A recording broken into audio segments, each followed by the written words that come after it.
The shrill, piercing scream tore through the tranquil morning air, ripping David Miller from his peaceful sleep.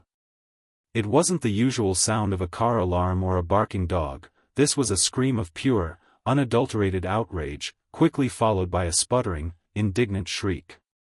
David bolted upright in bed, heart hammering against his ribs. He knew that sound. He knew that specific pitch of fury. It could only mean one thing: Mrs. Jenkins. He crept to his bedroom window, pushing aside the curtain just enough to peek out. And there she was. Deborah Jenkins, the self-proclaimed queen of Harmony Creek HOA, stood frozen by his mailbox. Her usually pristine silver hair was askew, and her perfectly pressed floral tracksuit was now splattered with what looked suspiciously like a rainbow explosion. Bright, non-toxic, but incredibly sticky, glittery goo shimmered in the early sunlight, clinging to her clothes, her face, even catching in her eyelashes. She resembled a disgruntled, sparkly unicorn. Her arms flailed wildly, trying to swat away the shimmering confetti that seemed to descend from nowhere, sticking to every surface. The mailbox, which just yesterday had been slightly crooked from her previous inspection, now stood perfectly upright, glistening innocently. It was as if it had simply sprung this sticky, shimmering surprise upon its unsuspecting victim. Mrs. Jenkins let out another frustrated roar, a sound somewhere between a banshee and a choked-up vacuum cleaner. She stomped her foot, and a fresh wave of glitter detached from her shoe, forming a tiny, iridescent cloud around her ankle. David watched, a small, satisfied smile playing on his lips. He knew, deep down, that this was just the beginning. The trap had been set, and the first lesson had been delivered. But what kind of trap was it, and how long would it be before she realized the true nature of his invention? How long before she discovered that the real aim wasn't just about a mailbox, but about something far deeper than petty disputes? The story of how things reached this glittering, sticky climax began nearly a year ago, when David first moved into Harmony Creek. He had chosen the quiet, tree-lined suburban neighborhood for its promise of peace, community, and the neatly manicured lawns advertised in the real estate brochure. Harmony Creek seemed like the perfect place to start fresh, a sanctuary from the hustle and bustle of city life. He imagined friendly waves from neighbors, weekend barbecues, and the comforting predictability of suburban existence. His first few weeks were indeed idyllic. He spent his evenings unpacking boxes, painting his new home a calm shade of sage green, and meticulously tending to his small front garden. He even baked a batch of his famous chocolate chip cookies, planning to introduce himself to the immediate neighbors. His next-door neighbor, Mrs. Jenkins, was first on his list. She seemed to be out tending her prize-winning petunias when he approached, a warm smile on his face and the plate of cookies in hand. "Hi there," he'd said, extending the plate. "I'm David Miller, just moved in next door. Thought I'd bring over some welcome cookies."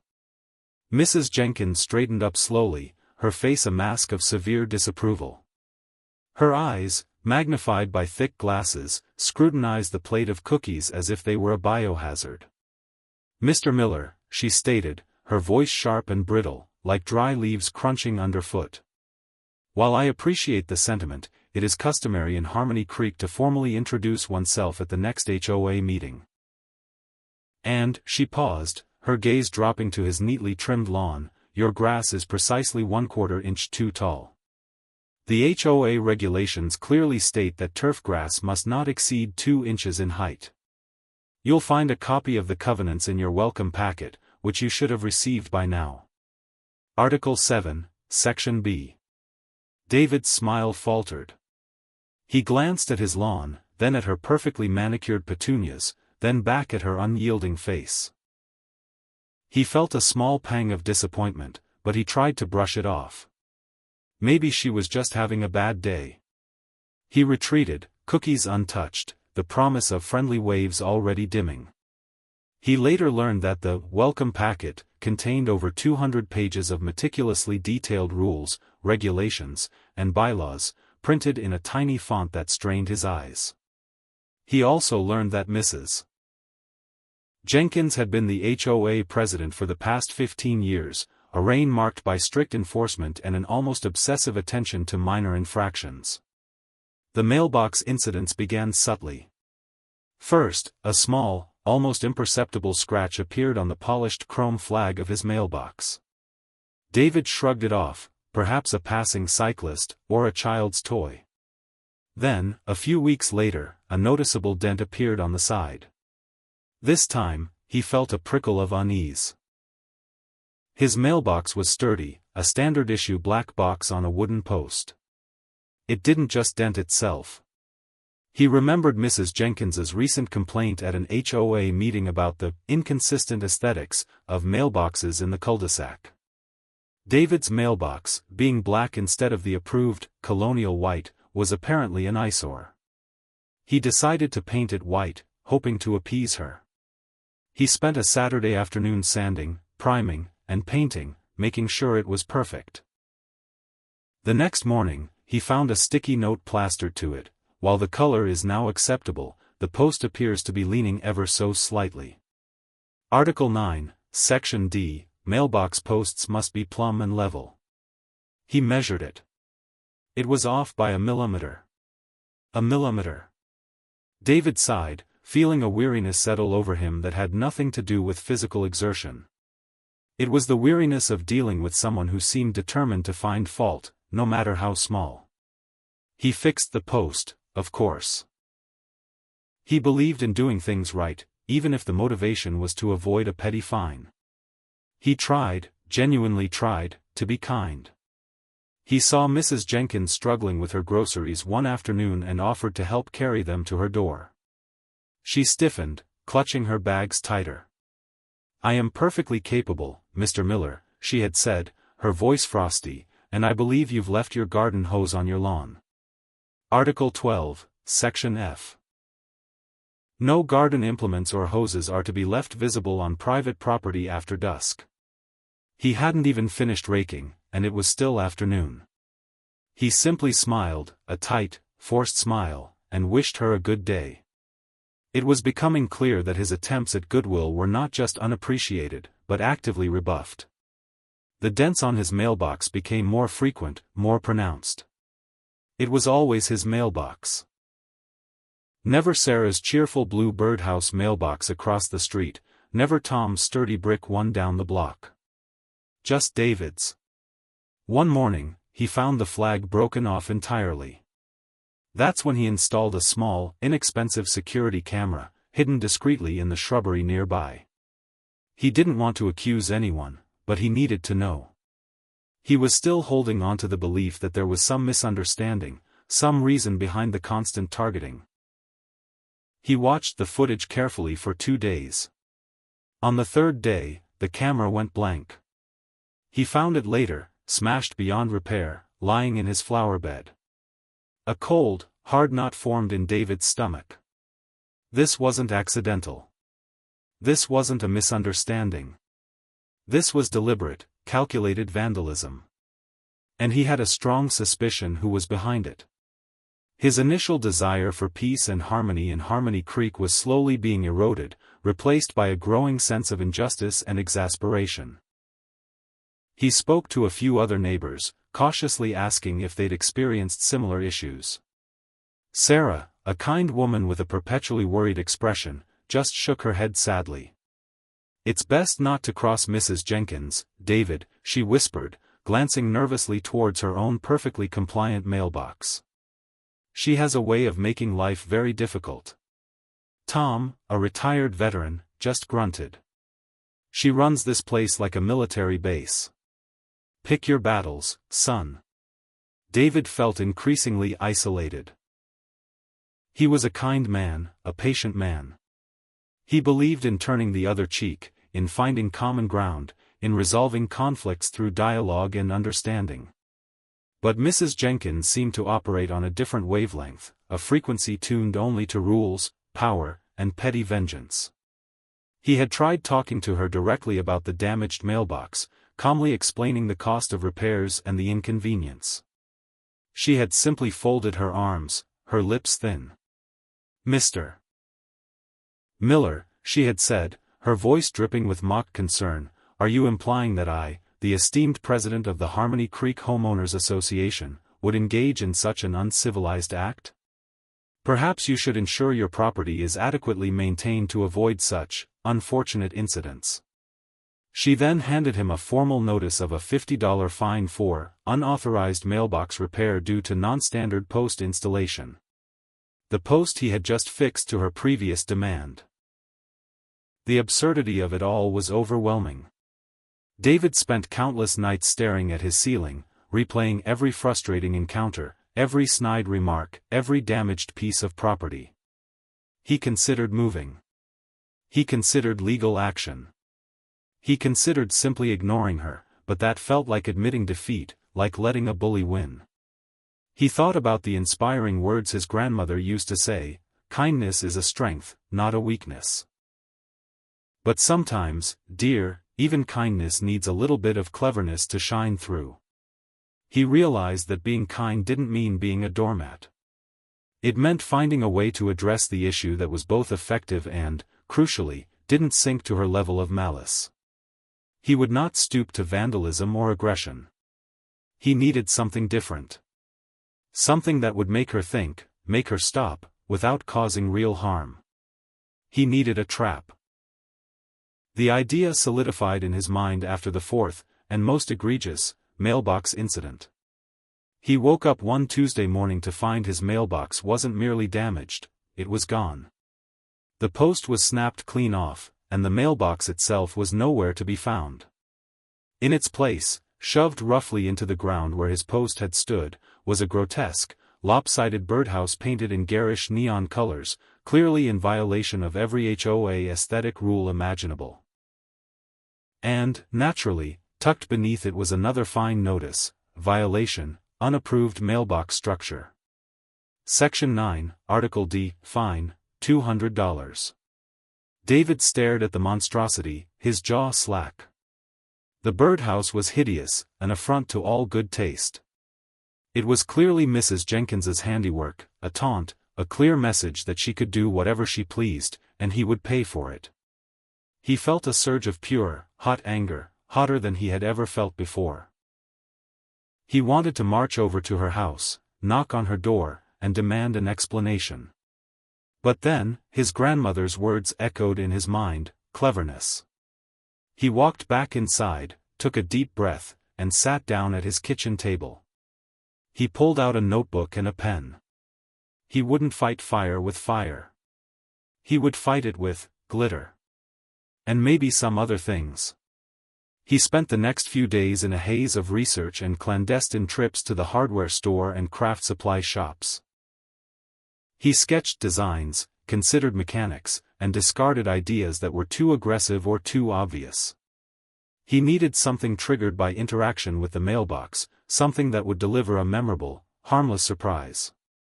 He needed it to be robust enough to withstand Mrs. Jenkins's forceful inspections, yet delicate enough to activate at just the right touch. He worked in his garage late into the nights, the faint hum of his drill and the soft clicks of intricate mechanisms the only sounds breaking the silence. He was precise, meticulous, almost obsessive. Each component was carefully chosen, each wire connected with utmost care.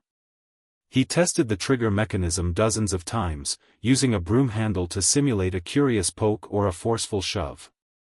He imagined Mrs. Jenkins's expression when his creation finally delivered its message. It wasn't about revenge, it was about boundaries. It was about showing her that kindness didn't mean weakness, and that relentless negativity could, eventually, lead to unexpected, sparkly consequences. Finally, the night came. Under the cloak of darkness, David carefully installed his masterpiece. It was a perfect fit, integrated seamlessly into the newly repaired mailbox and its post, completely invisible to the casual observer. He straightened up, wiped his hands on his jeans, and looked at his handiwork. The mailbox stood innocently, just as it should. But now, it held a secret, waiting for its next victim. He knew Mrs. Jenkins would be out at dawn, on her usual patrol, clipboard in hand, ready to find the next perceived infraction. David went to bed that night not with dread, but with a quiet sense of anticipation, knowing that tomorrow, Harmony Creek would witness a very unique kind of sunrise. Mrs. Jenkins's screams continued, echoing through the quiet cul-de-sac. David watched from his window as she frantically tried to wipe the glittery goo from her face with her bare hands, only succeeding in spreading it further. She looked like a particularly enraged, shimmering clown. Her meticulously styled hair now resembled a glitter-bombed bird's nest, and her expensive tracksuit was irrevocably ruined. The air around her sparkled with the lingering residue, catching the morning sun like 100 tiny, mischievous diamonds. She stomped her foot again, a furious sound, but the only response was more glitter clinging to her shoe.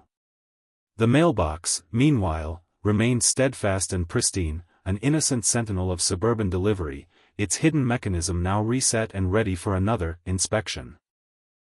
She finally gave up on wiping, opting instead for furious shaking, which only resulted in a dazzling, shimmering cloud erupting around her. It was a spectacle, to say the least, and David had to stifle a laugh. He knew he had to play it cool.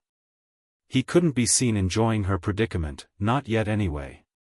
He calmly walked to his front door, opened it, and stepped onto his porch with a feigned look of concern. "Mrs. Jenkins? Is everything all right?" he called out, trying to sound genuinely worried, though a tiny, triumphant smirk threatened to break through. She spun around, her eyes wide with fury, and glared at him. Her face was red, mottled with streaks of green, blue, and gold glitter. "All right, Mr. Miller? Does this look all right to you?" Her voice was a strained screech. "I am covered in this. What in the blazes is this sticky, infernal confetti?" She gestured wildly at herself, then pointed an accusing, trembling finger at his perfectly innocent mailbox. "It came from your mailbox. Are you perhaps running some sort of a clandestine circus act here?" David walked slowly towards her, maintaining his facade of concern. "From my mailbox? That's highly unusual, Mrs. Jenkins. My apologies, I assure you I have no idea how that could have happened. Perhaps it was some neighborhood kids playing a prank?"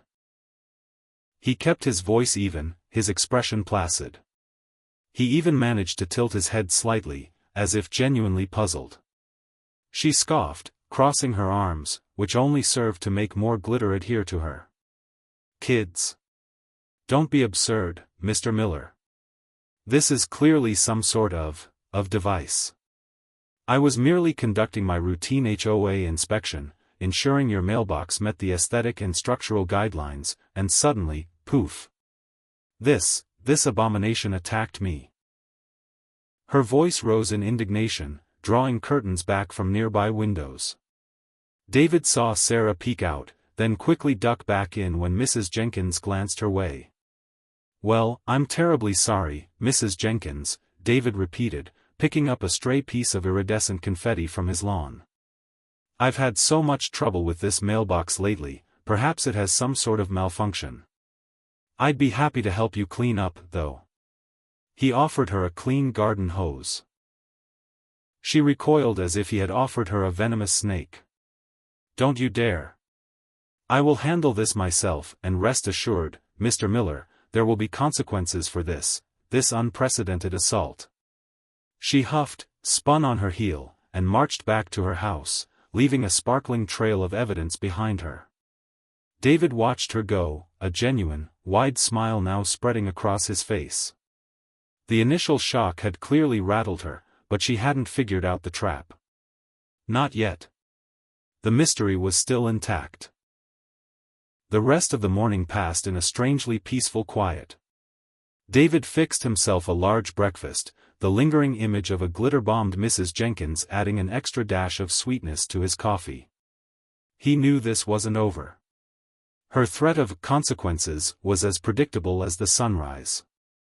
He fully expected a barrage of fines, perhaps even an emergency HOA meeting called solely to address the glitter incident of Harmony Creek. Yet, a sense of calm settled over him. For the first time in months, he felt like he had taken back a sliver of control. He wasn't just reacting to her, he was finally acting. He spent the afternoon quietly tending his garden, humming a cheerful tune. He noticed Mrs. Jenkins's house remained strangely silent, her blinds drawn. Usually, she would be out inspecting lawns, scolding children for riding their scooters on the sidewalk, or just generally making her presence known. Her absence was almost more unsettling than her presence. It felt like the calm before a storm, a stillness that suggested she was plotting her next move, no doubt meticulously planning her retribution. Later that day, as the sun began to dip below the horizon, a formal-looking envelope appeared in David's mailbox. It was thick, heavier than usual. He opened it, already anticipating its contents. Inside were 3 separate notices: a fine for unauthorized deployment of hazardous material in a residential zone, $500. A fine for creating a nuisance and disturbing the peace, $250, and a summons to an emergency HOA board meeting scheduled for Friday evening. The reason listed: addressing a gross violation of community standards and safety. There was no mention of the mailbox, no accusation of deliberate booby-trapping. She was simply framing it as an inexplicable explosion of glitter from his property. It was classic Mrs. Jenkins: deflect, exaggerate, and penalize. David crumpled the notices, but he wasn't angry. He was almost amused. This was her predictable response, her go-to strategy. It was a moment of inconvenience and financial pressure, but it was nothing he couldn't handle. He knew he had to appear calm, collected, and completely innocent at the meeting. He would deny everything, feign ignorance, and demand proof. He had made sure his trap left no forensic evidence of its creator, no fingerprints, no unique components traceable back to him. It was designed to be a self-contained, anonymous burst of harmless chaos. He had expected this kind of pushback. In fact, he had factored it into his plan. The trap wasn't just a single event, it was a psychological operation. He wanted to make her doubt herself, to make her question what was real and what was merely a figment of her own paranoia. The goal was to disrupt her sense of control, to make her feel the same disquiet she had inflicted on so many others. He would maintain his polite, puzzled demeanor, even as she raged. He would be the epitome of quiet reason against her escalating hysteria. The next day, David woke early and went for a run, something he hadn't done in months due to the constant stress of Mrs. Jenkins's harassment. The air was crisp, and the neighborhood was peaceful. As he ran past Mrs. Jenkins's house, he noticed her lawn, usually immaculate, had a few stray leaves on it. An unusual sight. He also saw her meticulously pruned rose bushes looked a little less perfect than usual. Small details, perhaps, but they suggested a shift in her routine, a distraction. He knew he was getting to her. He spent the morning researching HOA laws regarding nuisance and safety. He wanted to be prepared for the meeting. He learned that without concrete proof, her accusations would be hard to stick. He also learned that arbitrary fines could be challenged. He felt a quiet confidence building within him. He wasn't just a victim anymore, he was an active participant in this strange, suburban chess match. As the day wore on, another event, less extreme than the glitter bomb but equally telling, occurred. Around noon, a small group of children, perhaps 6 or 7 years old, were playing street hockey in the cul-de-sac. David watched them from his window, smiling at their innocent joy. Suddenly, Mrs. Jenkins's front door burst open. She marched out, still looking a little iridescent from yesterday's incident, her face stern. "Children. You are disrupting the peace and endangering property. Article 5, Section C, no unorganized recreational activities are permitted on common property without prior written consent from the HOA board," she bellowed, snatching the hockey stick from the hands of a bewildered boy named Tommy, who looked no older than 7. She broke it over her knee with a sharp crack, then tossed the pieces onto the grass. The children stared, their faces a mixture of shock and fear. They slowly dispersed, their game ruined, their spirits crushed. David's smile vanished. This wasn't about him anymore. This was about a pattern of behavior, a deliberate act of cruelty against innocent children. It was a reminder of her petty tyranny, but also a stark illustration of her willingness to cause distress for the sheer sake of exercising power. It was a cruel, unnecessary act that stung David more deeply than any fine or damaged mailbox. He felt a wave of sadness for the children, then a renewed resolve. He would continue his plan, not just for his own peace, but for the sake of Harmony Creek. He wanted Mrs. Jenkins to learn a lesson in empathy, to understand the impact of her actions, even if that lesson had to be delivered with a bit of sparkle. He knew she would be at the HOA meeting on Friday, ready to unleash her fury. He also knew he needed to prepare for her next move, the next attempt to escalate her war. He spent the evening meticulously inspecting his mailbox, making sure the trap was in perfect working order, ready for its next activation. He also began thinking about how he could subtly encourage his neighbors to stand up for themselves, to find their own voices against her relentless control. He envisioned a Harmony Creek where kindness wasn't seen as a weakness, but a guiding principle, even if it took a little well-placed trickery to get there. He didn't want to just stop her, he wanted to change the very atmosphere of the neighborhood. The glitter was just the beginning, a small, shining crack in her armor. Then, an unexpected extreme event occurred that evening. Around 9 o'clock, well after dark, David heard a series of loud, frantic barks from Mrs. Jenkins's usually quiet miniature poodle, Precious. He then heard a guttural yell from Mrs. Jenkins herself, followed by a frantic scrambling sound. David cautiously peered through his window. Mrs. Jenkins was standing on her meticulously manicured lawn, screaming at something just beyond the reach of her porch light. He couldn't quite make it out, but it looked like a flock of birds. No, not just birds.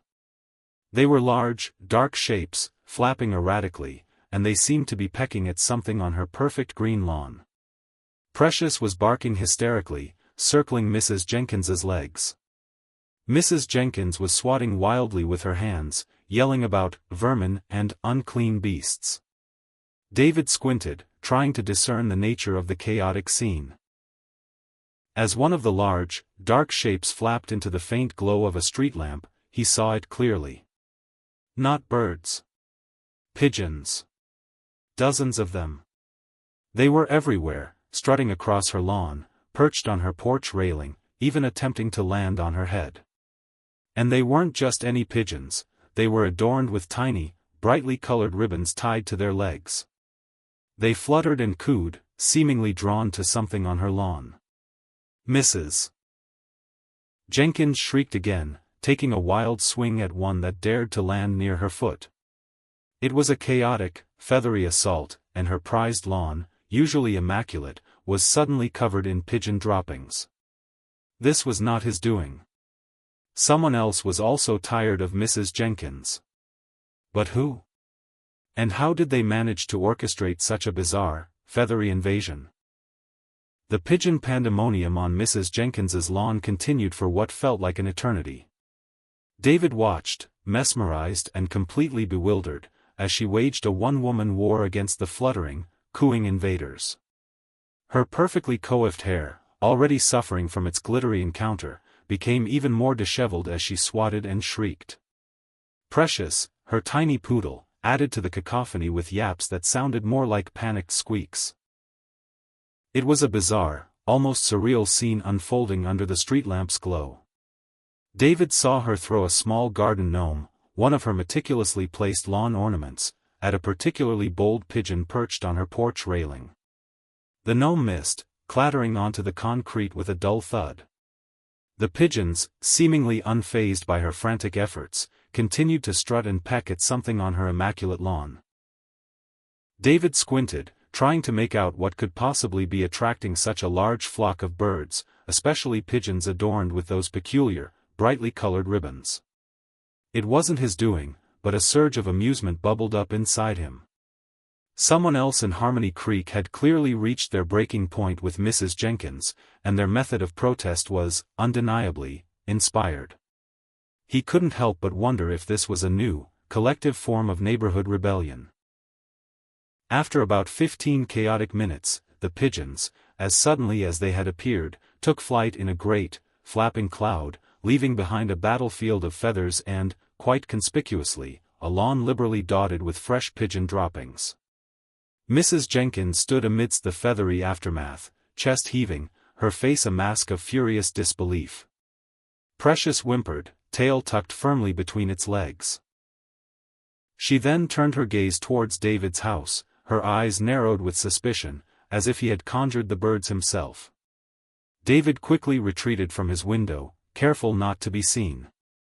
He knew, with absolute certainty, that she would somehow try to blame him for this avian assault too. The next morning, the silence from Mrs. Jenkins's house was deafening. No early morning lawn inspections, no sharp admonishments for a leaf out of place. David made himself coffee and cautiously ventured outside to retrieve his newspaper. Mrs. Jenkins's lawn, usually so perfectly green, was now streaked with white and gray from the pigeon droppings. A few scattered feathers lay like tiny, incriminating clues. She was nowhere to be seen, her blinds still drawn. It felt like Harmony Creek was holding its breath, waiting for her next move. David figured she was either plotting a meticulously detailed counterattack or was too busy scrubbing pigeon droppings from her hair. He suspected the latter, at least for a little while. He spent the day preparing for the emergency HOA meeting. He reviewed the bylaws, highlighting sections on due process, evidence, and the requirement for actual harm for fines to be levied. He knew she would come armed with accusations, but he was determined to stand his ground, calmly and rationally. This was no longer just about his mailbox or her petty grievances, it was about the chilling effect she had on the entire neighborhood. He wanted to use this meeting as an opportunity to subtly empower other residents, to show them that Mrs. Jenkins wasn't invincible. As evening approached, David put on a simple but neat shirt and walked to the community clubhouse, where HOA meetings were held. The atmosphere in the meeting room was tense. A handful of residents sat scattered around the large U-shaped table, most of them avoiding eye contact with each other. Sarah was there, looking even more nervous than usual, clutching a small purse in her lap. Tom, the retired veteran, sat in a corner, arms crossed, a grim look on his face. Mrs. Jenkins sat at the head of the table, presiding over the proceedings with an almost regal air, despite the faint glint of glitter still visible in her hair under the clubhouse lights. Her face was set in a severe expression, and her gaze swept over the room, settling for a moment on David with a triumphant, menacing glint. "Welcome, fellow residents," Mrs. Jenkins began, her voice unusually clipped and formal. "We are here tonight to address a matter of grave concern, a blatant disregard for the safety and sanctity of our community, perpetrated by one of our own." She paused, her eyes narrowing as they landed squarely on David. "Mr. David Miller, you are accused of creating a public nuisance, deploying hazardous materials, and disturbing the peace, all in violation of numerous HOA covenants, most notably Article 5, Section C, and Article 13, Section A." She then launched into a dramatic retelling of the glitter incident, painting a vivid, exaggerated picture of a sticky, noxious substance that had assaulted her during her routine inspection. She carefully omitted any mention of her own previous acts of vandalism against his mailbox. She presented the crumpled fine notices as evidence. She then, to David's quiet amusement, included a lengthy, furious account of the pigeon invasion, subtly implying that David was somehow responsible for that as well.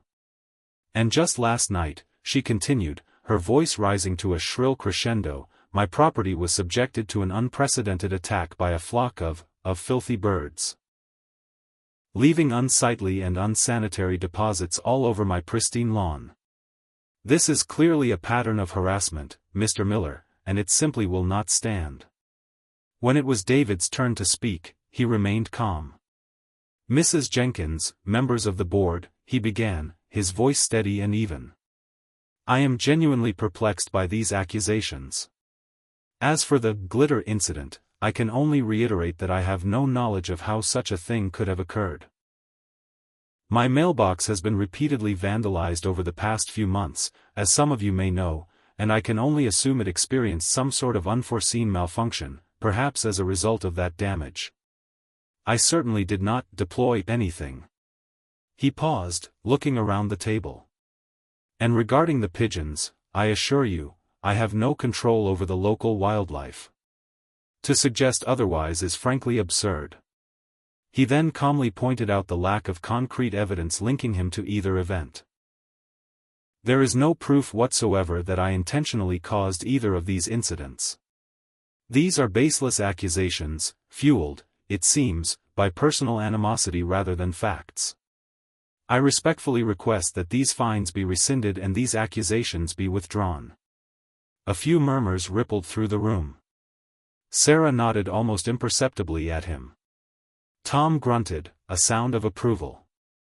Mrs. Jenkins's face grew redder with each of David's calm, rational sentences. She hated being challenged, especially with logic. "This is preposterous," she shrieked, slamming her hand on the table. "The evidence is clear. These things happened on your property, Mr. Miller. And they targeted my person and my property." "Correlation does not equal causation, Mrs. Jenkins," David replied, keeping his voice respectful, almost apologetic. "Unfortunate coincidences do happen. My mailbox has been under attack for months. Perhaps it finally developed a malfunction. As for the pigeons, perhaps they were drawn by something else, something on your property, not mine." He let that hang in the air, a subtle hint that perhaps her own actions or property might be attracting unwanted attention. The other residents exchanged nervous glances. The meeting devolved into a heated argument, with Mrs. Jenkins growing increasingly agitated and David remaining steadfastly calm. The other board members, usually quick to side with Mrs. Jenkins, seemed hesitant. The absurdity of the accusations, especially about the pigeons, was hard to ignore. The lack of concrete evidence was undeniable. David had planted seeds of doubt, and they were beginning to sprout. He didn't get the fines rescinded that night, but the board agreed to review the evidence and postpone a decision, a small victory in itself against Mrs. Jenkins's usual immediate decrees. As he walked home, David felt a sense of quiet satisfaction. He hadn't won outright, but he had held his ground. He had also subtly encouraged others to question Mrs. Jenkins's authority. The pigeon incident, though not his doing, had certainly helped to muddy the waters and make her seem less credible. Someone else was playing a similar game, or perhaps, simply fed up. The days following the meeting passed with an eerie calm. Mrs. Jenkins was conspicuously absent from her usual patrols. David suspected she was still seething from the HOA meeting, perhaps even strategizing a new, grander scheme of retribution. He knew she wouldn't give up. The glitter bomb had clearly struck a nerve, and the pigeon attack had added another layer of baffling frustration for her. He spent his time reinforcing his mailbox trap, ensuring it was still discreet and fully operational. He also started leaving small, encouraging notes for his neighbors, a friendly word to Sarah about her beautiful garden, a compliment to Tom on his perfectly aligned trash cans. He was trying to rebuild the sense of community that Mrs. Jenkins had so effectively stifled. Then, on a particularly warm afternoon, another extreme event shattered the quiet. David was in his backyard, watering his small vegetable patch, when he heard a loud, frantic commotion from the front of Mrs. Jenkins's house. It wasn't a scream this time, but a series of desperate yelps and a distinct splashing sound, followed by Mrs. Jenkins's furious, panicked shouts. It sounded like a struggle, a desperate thrashing. David dropped his watering can and sprinted to the front. What he saw made his jaw drop. Mrs. Jenkins was soaked, dripping wet, her expensive new outdoor rug was askew, and her usually immaculate koi pond, which shimmered near her front door, was in complete disarray. Water was sloshing over the edges, and several of her prize-winning koi fish were flopping wildly on the damp pavers around the pond, gasping for air. Precious, her poodle, was equally drenched, frantically shaking water from its fur. And standing in the middle of the chaos, with an almost defiant expression, was a very large, very grumpy-looking raccoon. It seemed to have just emerged from the pond, its paws muddy, and it was now attempting to grab one of the larger koi from the ground. Mrs. Jenkins was wildly swinging a small decorative birdbath stand at the raccoon, shrieking at the top of her lungs, clearly terrified but also enraged by the desecration of her beloved koi. The raccoon, unfazed, simply hissed and gripped the fish tighter. This was an attack of a different, wilder nature. The sight of Mrs. Jenkins, soaked to the bone and battling a stubborn raccoon over her prize-winning koi, was unlike anything David had ever witnessed in Harmony Creek. It was a chaotic symphony of yelps, splashes, and furious shrieks. The raccoon, unfazed by her wild swings with the birdbath stand, clung determinedly to a shimmering orange koi. Precious, meanwhile, was doing a frantic dance of barks and whimpers around Mrs. Jenkins's legs, thoroughly useless in the face of the furry intruder. David felt a rush of conflicting emotions, concern for the fish, a touch of sympathy for Mrs. Jenkins's distress, and an overwhelming surge of bewildered amusement. This was certainly not his doing, and it was escalating into a level of bizarre chaos that even he hadn't anticipated. He knew he couldn't just stand there and watch. Even though Mrs. Jenkins was his antagonist, seeing her genuinely distressed, and knowing her beloved fish were in danger, stirred his innate sense of helpfulness. He quickly scanned his surroundings, looking for anything that could help. His eyes landed on a discarded broom handle leaning against his garage wall. Without a second thought, he grabbed it and sprinted towards her yard. "Mrs. Jenkins! Get back!" David yelled, his voice cutting through the pandemonium. He moved quickly, using the broom handle to gently, but firmly, prod the raccoon away from the struggling koi. The raccoon hissed, reluctantly releasing its grip on the fish, and glared at David with surprisingly intelligent, defiant eyes before scurrying off into the bushes with surprising speed. Mrs. Jenkins stood frozen for a moment, dripping wet, her mouth agape. Her hair was now plastered to her head, and streaks of glitter still clung to her face, making her look like a bedraggled, sparkly ghost. She stared at David, then at her pond, then at the flopping koi on the pavers. The sudden turn of events, from enraged battle to unexpected rescue, seemed to short-circuit her usual indignation. My koi!" She finally gasped, her voice sounding oddly small and vulnerable without its usual sharp edge. David quickly knelt, carefully scooping up the distressed fish and gently returning them to the pond. He checked the others, making sure none were too badly injured. The pond was a muddy mess, and water was everywhere, but the fish seemed to be okay. "They look all right, Mrs. Jenkins," David said, standing up. "Just a bit shaken." He looked at her, offering a small, compassionate smile.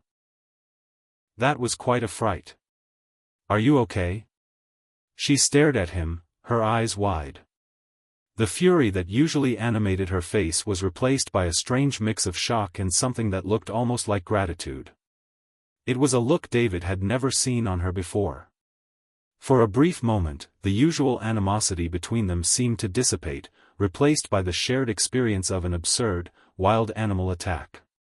I suppose," she stammered, wiping a muddy hand across her face, leaving a streak of dirt and glitter. That beast. On my property." She still sounded shocked, almost as if she couldn't believe what had just happened.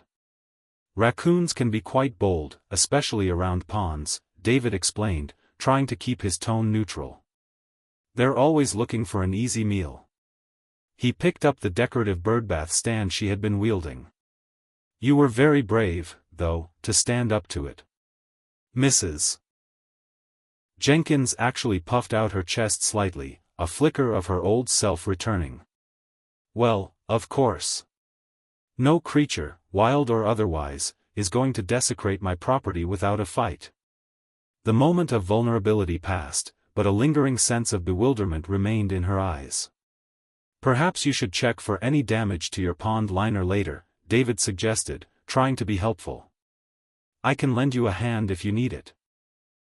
She looked at him, then at the broom handle in his hand, then back at her muddy, disordered lawn. No. No, I can manage, she said, her voice regaining a bit of its usual sharpness, as if suddenly remembering their customary dynamic. Thank you for your timely intervention, Mr. Miller. However, I must remind you that assisting with pest control is still a homeowner's responsibility, not the HOA's. She walked away stiffly, though she paused at her front door, glancing back at him for a fleeting moment before disappearing inside. David stood there for a few moments, taking in the chaotic scene she had left behind. Her outdoor rug was ruined, her koi pond was a mess, and her lawn was splattered with mud and fish water. It was a bizarre, extreme event that had nothing to do with him or his traps, yet it had put him in a completely unexpected position of being her rescuer.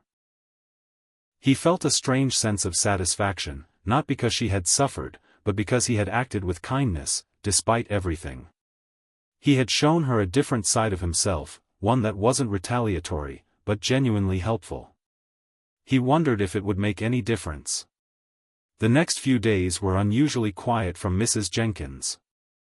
David saw her once or twice, supervising landscapers who were meticulously cleaning her pond and relaying her rug.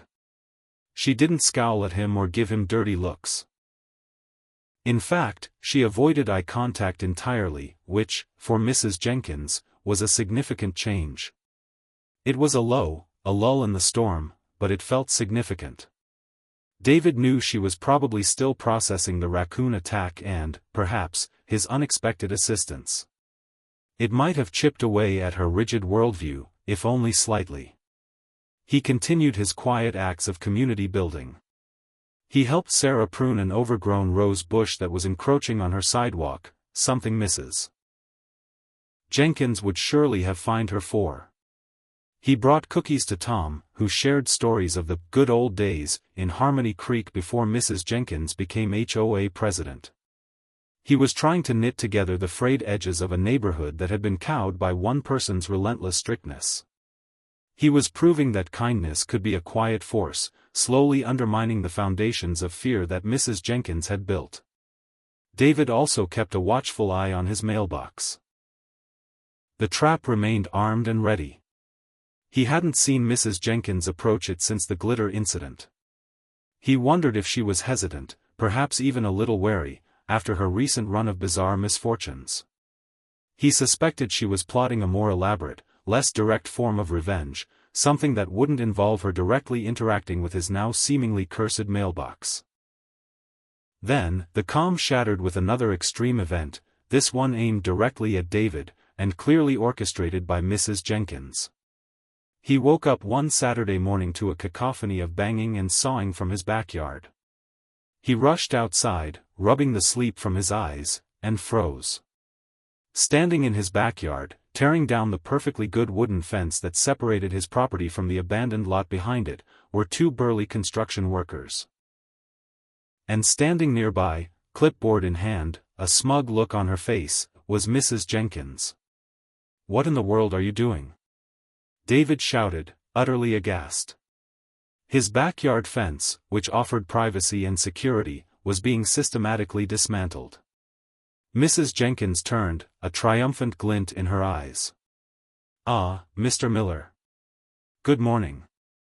These gentlemen are simply performing a necessary upgrade."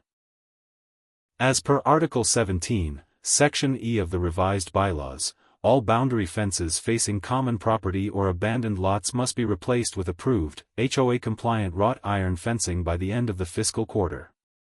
Your current wooden fence, I'm afraid, no longer meets standards. The new fence will be installed immediately. She gestured grandly at a pile of ornate, black wrought iron panels leaning against a nearby tree. David stared, speechless. The revised bylaws? He hadn't received any notice of that. He knew this was a direct, calculated attack, designed to cause him maximum inconvenience and cost.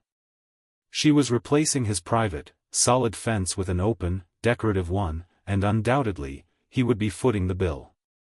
This wasn't about a mailbox anymore, this was about invading his personal space, destroying his privacy, and doing it all under the guise of HOA rules. This was a direct, blatant power move, and it left him feeling exposed and vulnerable. The sound of his wooden fence splintering under the assault of the construction workers filled David with a cold dread. He stood there, speechless, watching his privacy literally being torn down piece by piece. Mrs. Jenkins, clipboard clutched firmly in her hand, simply beamed, a self-satisfied smirk plastered across her face. This wasn't about a leaning mailbox or a few stray glitter flakes. This was a calculated invasion, a clear message that she could dictate even the most personal aspects of his home. Mrs. Jenkins, I never received any notice about revised bylaws or a fence replacement. David finally managed to articulate, his voice tight with barely suppressed anger. She tooted, her eyes gleaming with malice. Oh, but you did, Mr. Miller. All residents received a detailed email last month regarding the updated covenants. Perhaps it went to your spam folder? She knew perfectly well he hadn't. She made sure notices that benefited her were hand-delivered, while those that inconvenienced others mysteriously disappeared. Nevertheless, the work is already underway. You wouldn't want to incur fines for obstructing HOA-mandated improvements, would you? She gestured to a worker who was expertly prying a large section of his fence off its posts. David watched, helpless, as his sturdy, private wooden fence was reduced to a pile of splintered wood. The new wrought iron panels, leaning nearby, offered no privacy at all. He would be completely exposed to the abandoned lot behind his house, a space that, while currently empty, was often frequented by neighborhood kids and stray animals. His sense of security evaporated with each removed plank. He couldn't physically stop the workers without risking a confrontation that could lead to legal trouble. This was a profound sense of violation, a feeling of being utterly outmaneuvered. He retreated inside, his jaw clenched, watching the dismantling from his kitchen window. The cheerful hum of saws and hammers felt like a mocking soundtrack to his distress. He spent the rest of the day in a haze of frustration, occasionally peering out to see the progress. By late afternoon, his entire back fence was gone, replaced by a row of delicate, black wrought iron that offered no more privacy than a lace curtain. He felt exposed, vulnerable, and more determined than ever. This latest act wasn't petty, it was malicious. It was a declaration of war. He tried to find a loophole in the bylaws, to confirm that email notice was truly sufficient. He spent hours poring over the lengthy document, his eyes straining in the dim light of his study.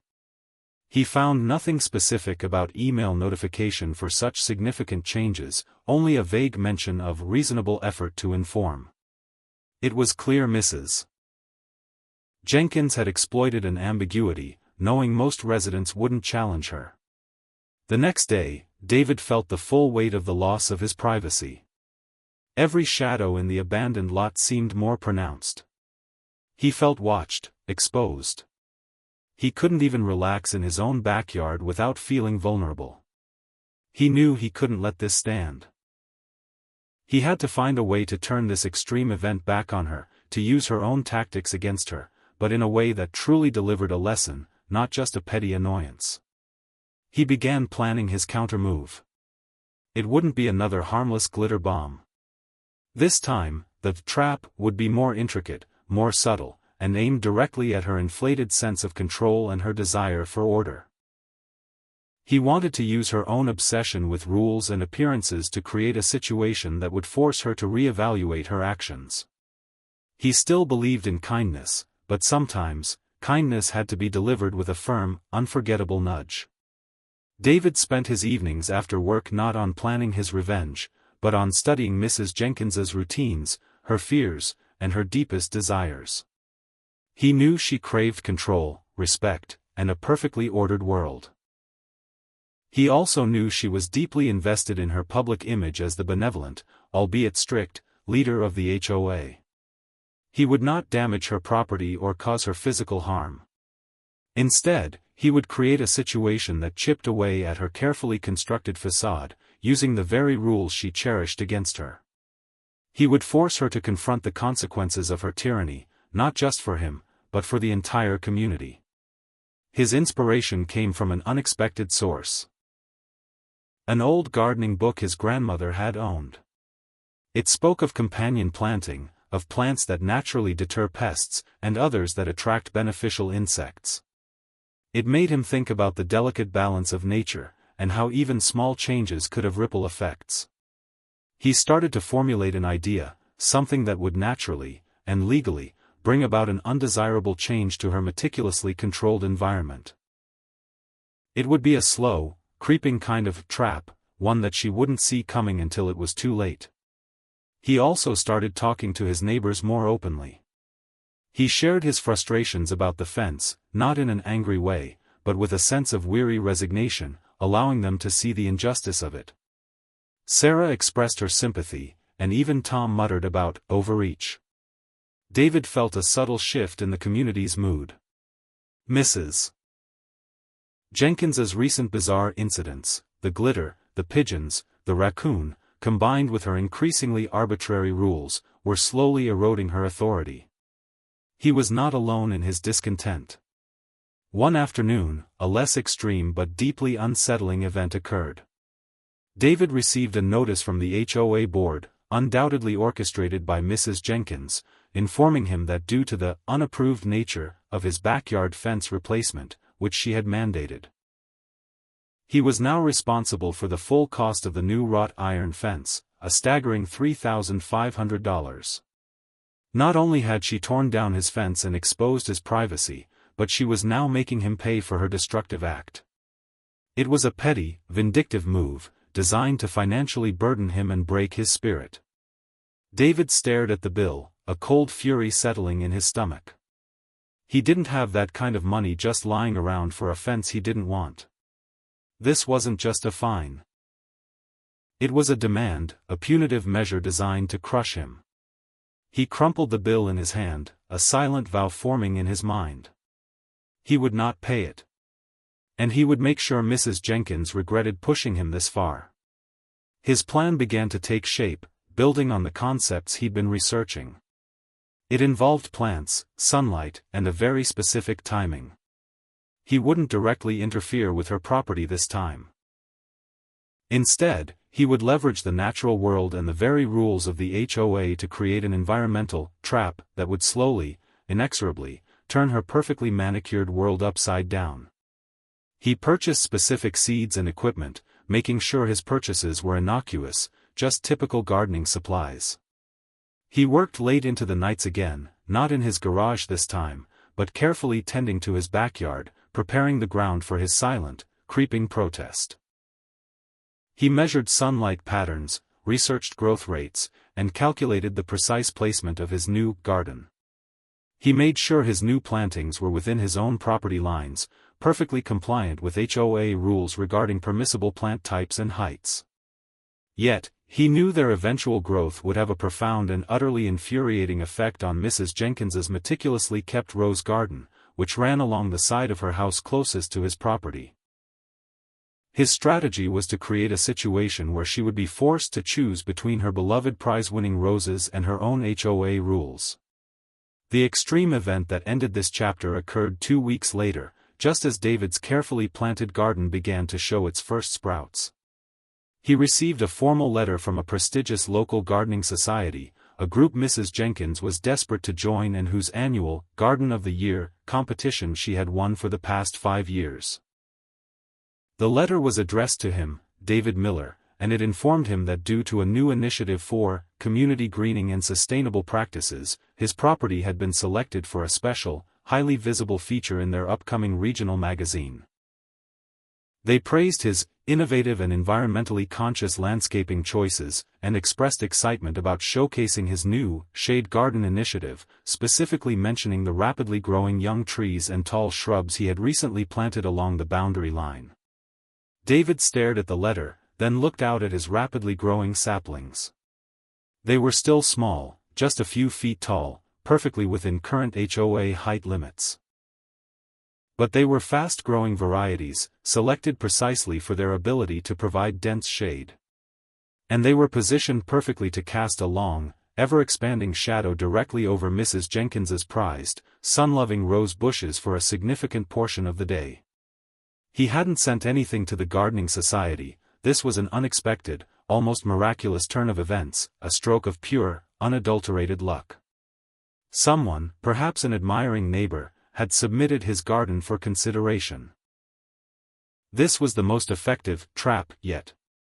Not only was he not paying for her fence, but his garden, completely within HOA rules, was now threatening her most prized possession, and she couldn't do a thing about it without violating her own rules. The letter from the prestigious gardening society, with its glowing praise for his shade garden initiative, was a shock, even to David. He reread the words, the irony not lost on him. His rapidly growing young trees and tall shrubs, planted strategically along the boundary line with Mrs. Jenkins's property, were indeed providing substantial shade. This was exactly what he had intended for her prized, sun-loving roses. The fact that his environmentally conscious landscaping choices were now being lauded and would be featured in a magazine was an unexpected, wild twist. It meant Mrs. Jenkins couldn't complain about his plants without directly contradicting a respected authority, a move that would severely tarnish her meticulously crafted image within the community. David looked out at his backyard, a small, triumphant smile playing on his lips. His saplings, once mere twigs, were now sturdy young trees, their leaves unfurling rapidly. Their future growth would inevitably cast a deeper, longer shadow over Mrs. Jenkins's prize-winning rose garden, slowly dimming their vibrant blooms. This was a silent, legal, and utterly infuriating trap for her, one that used her own obsession with rules and appearances against her. It was a significant turning point in their long-running battle. He waited for her reaction. He expected an immediate, furious protest, perhaps even another emergency HOA meeting. But days turned into a week, and Mrs. Jenkins remained unusually quiet. He saw her occasionally, tending to her roses with a strained expression, meticulously pruning away any leaves that might be experiencing too much shade. She still avoided eye contact, but now there was a subtle hint of desperation in her posture, a frantic energy that hadn't been there before. The silence was unnerving, the quiet before a much larger storm. David knew she was plotting, trying to find a way out of this dilemma that wouldn't expose her hypocrisy. Then, a less extreme but significant event occurred. A delivery truck, a large flatbed carrying a massive, oddly shaped package, pulled up to Mrs. Jenkins's house. David watched from his window as two men carefully unloaded what appeared to be an enormous, industrial-sized fan, the kind used for drying water out of flooded basements, but much larger. Mrs. Jenkins was there, directing them with agitated gestures, pointing towards her rose garden.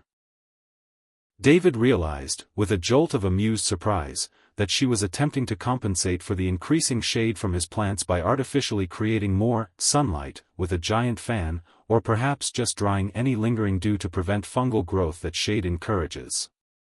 It was a desperate, comical attempt to defy nature and his perfectly legal landscaping. The low hum of the fan, running almost constantly during daylight hours, became the new background noise of Harmony Creek. It was a bizarre testament to her stubbornness and her unwillingness to concede, even an inch. The bizarre hum of Mrs. Jenkins's giant fan filled the air for days. It was a constant, low thrum that spoke volumes about her desperation. David knew she was losing control, not just of her garden, but of her composure. He focused on his own life, cultivating his garden, and quietly strengthening his bonds with other neighbors. Sarah started stopping by for impromptu chats, sharing knowing glances about the fan incident. Tom even brought over a freshly baked pie, a rare gesture of neighborly warmth that spoke volumes about the shifting tides in Harmony Creek. David also started receiving calls from reporters. The article in the gardening magazine had just been released, and his Shade Garden initiative was drawing unexpected attention. He spoke calmly about his love for nature, his desire to create a peaceful, sustainable environment, and his hope for a truly harmonious community. He never mentioned Mrs. Jenkins by name, never explicitly complained about her. He simply spoke about the idea of a community that respected diverse landscaping choices, allowing his words to indirectly highlight Mrs. Jenkins's rigid control. This was a moment where his quiet efforts were being amplified, putting more pressure on Mrs. Jenkins without him ever needing to raise his voice. The absolute finale, the wild ending David had been subtly orchestrating and waiting for, came on the day the Harmony Creek annual garden tour was scheduled. This was Mrs. Jenkins's crowning glory, the event where she proudly displayed her prize-winning roses and accepted accolades from the community and visiting garden enthusiasts. Her rose garden was always the centerpiece of the tour, a testament to her meticulous care and dominance. The tour began as usual, with a stream of neatly dressed visitors strolling through various gardens in the neighborhood. David watched from his porch as a large group gathered in front of Mrs. Jenkins's house, admiring her porch and the newly repaired koi pond. Then, the group moved to her famous rose garden. A collective gasp swept through the crowd. Mrs. Jenkins's prize-winning rose bushes, usually a riot of vibrant color, were a pale, sickly green. Their leaves were sparse, spotted with an ominous white powdery mildew, and their blossoms were few, small, and droopy. They looked utterly miserable, a shadow of their former glory. The massive fan, still humming nearby, seemed to be blowing hot, dry air directly onto their suffering foliage, compounding their distress. The shade from David's rapidly growing trees, now several feet taller than when the magazine article was written, was clearly taking its toll. Sun-loving roses simply couldn't thrive in such conditions. Mrs. Jenkins stood by her wilted roses, her face a mask of horrified disbelief. Her jaw was slack, and her eyes darted frantically from the anemic bushes to the crowd, then to David's now lush, vibrant trees. The murmur of the crowd grew louder, turning from admiration to confused whispers. People pointed, their eyebrows raised in bewilderment. Then, the coup de grace. A woman from the gardening society, recognized by her distinctive floral hat, approached Mrs. Jenkins.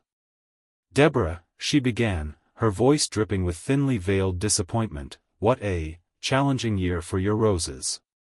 It appears they are suffering quite badly from lack of sunlight and, perhaps, the effects of that rather large fan. I must say, after seeing Mr. Miller's splendid new shade garden just next door, a truly visionary and thriving example of sustainable landscaping, it makes one wonder if perhaps, a change in perspective might be beneficial for certain plant species, wouldn't you agree?" Mrs. Jenkins's face went from pale to a deep, mottled purple. She opened her mouth to speak, but no words came out, only a choked gurgle. The idea that her garden, her pride and joy, was now being implicitly compared, and unfavorably so, to David's was too much. The crowd, sensing the tension, started to disperse, some heading towards David's thriving, verdant garden for a closer look at the featured shade initiative. But the final, wild twist was yet to come. As the gardening society woman finished speaking, a low, guttural growl came from the direction of Mrs. Jenkins's now open front door. Precious, the miniature poodle, hobbled out, not yapping or barking, but making a strange, whimpering sound. The dog was favoring one leg, and its usually meticulously groomed fur was matted and stained with something dark and sticky. Tied to Precious's tail, with a thick, unmistakable knot, was a small, black, dented object.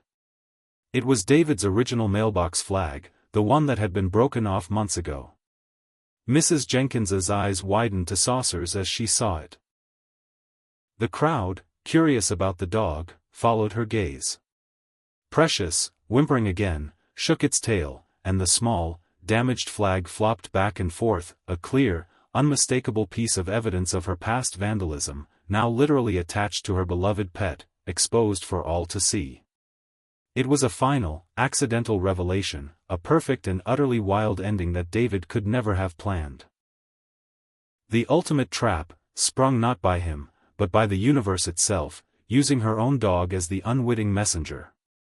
Mrs. Jenkins let out a strangled cry, a sound of utter defeat and public humiliation, and then, completely overwhelmed, she fainted dead away onto her patchy, drooping rose bushes. The crowd gasped, a few people rushing forward to help, while others simply stared, eyes wide with the shocking realization of what they had just witnessed. The silence that followed was deafening, broken only by Precious's soft whimpers and the continued, ironic hum of the giant fan.